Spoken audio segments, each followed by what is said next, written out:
Rennie and Becca Rennie and Andrew Rennie, and we farm here up the Bowman Valley at Attonburn and Mohawk.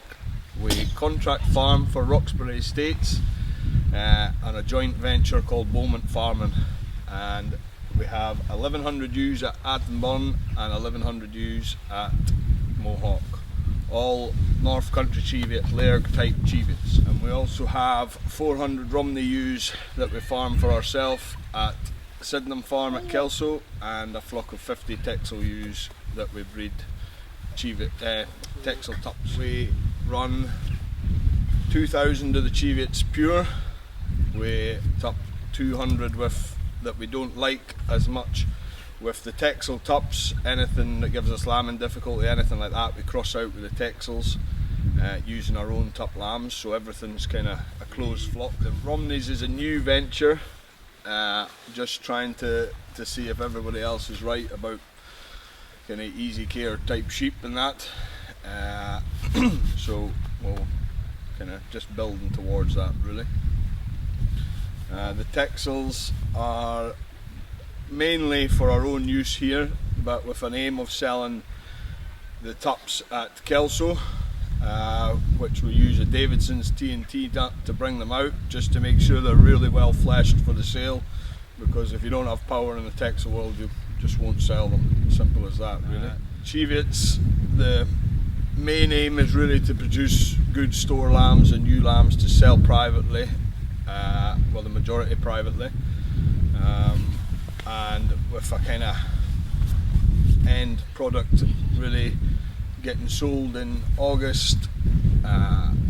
Two men take all our store lambs privately, and about 800, just under 800 ewe lambs go privately off the farm as well. I find the North Country Cheviot a very good all-rounder up here. We're scanning at about 155% and weaning just over 145%, so to just be losing 10% between scanning and weaning and having a product to sell that is wanted for any job really, we really think they're a breed that really can't be argued with on the hill.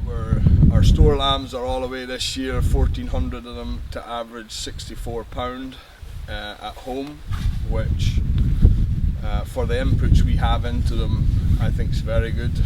Our ewe lambs, 780 are away to average 78 at home, so we don't maybe hit the high heights of the sales this year, but with no off takes and stuff, we're working away.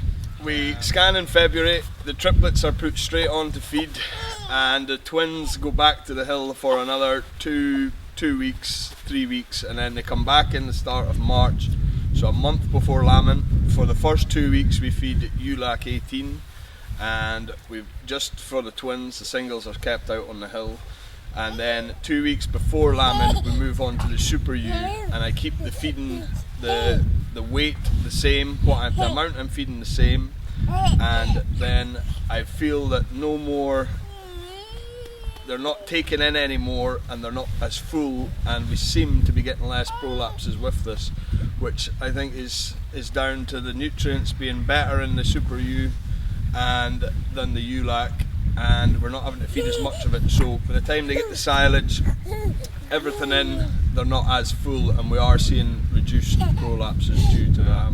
We find the ewes very milky at lambing time. We lamb indoors, so the change from outside back into the shed is very smooth. They don't take any hurt getting moved inside to lamb. They always have milk. We do a lot of setting on lambs because we have quite a high percentage of triplets, and we never find it a problem to have ewes with plenty of milk. We sell about 35 two-shear Cheviot tups a year. We take them to Lockerbie, Lairg, Dingwall and Oban. We would say our better two sales that we take our quality to is Lockerbie and Lairg. This year we had a very good go, averaging 1900 at Lockerbie with a top price of 4000 twice, and at Lairg we averaged 3.7 for 8, and we were up to 14,000 topping the sale on the day. All brought out again by Davidson's Feed. We just find it a very good nut to bring out tups on. Doesn't seem to sicken them, and can bring them forward for sale. And we run 20 cows as well, just a little herd of mine and my father-in-law's cross Limousin Belgian Blue cows, and we feed them just a little bit of cogs on the way up to calving, just keep the milk on them, keep them fit, and then the calves go on to a reaver nut just to bring them through on the creep, and then as they get bigger they go on to a monarch nut, and it brings them out really well. You get a good shine on them towards sale time.